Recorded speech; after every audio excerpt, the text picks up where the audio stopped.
So hey guys, আসসালামু আলাইকুম। কেমন আছো সবাই? আমি আগে ভিডিওটা পাঠাতে পারিনি, বাট এখন পাঠাচ্ছি। সেটা সরিয়ে ফেল। তো আমি এখানে ভিডিও করেছি কারণ আমি ফটোশ্যুট নিয়েছি, শাড়ি পরেছি, অনেক ভারী গাইজ, জাস্ট বলার মতো নয়।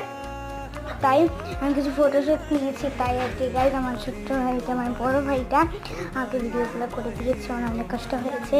অ্যান্ড অনেক খুঁজে টুজে, মানে অন্য শাড়ি অন্য ভিডিওতে আমি এটা পরে নিই, তাই অনেক খুঁজে টুজে আমি এই শাড়িটা বের করেছি। বাট এত ভারী, জাস্ট পরে মানে আমি হয়রান হয়ে গেছি। তো আমি এখন ভিডিওগুলো ছাড়বো, এডিট করবো, তো তোমরা ভিডিওগুলোর নোটিফিকেশন পেয়ে যাবে। আর এটা হচ্ছে কি পার্ট 1, ভিডিওটা অনেক লং গাইস, তো তাই পেয়ে যাবে। অ্যান্ড গাইস, এবার আমি তো টাটা বাই বাই করে দিই। Tata bye bye. অ্যান্ড অবশ্যই ভিডিওগুলো পাবে তোমরা আমার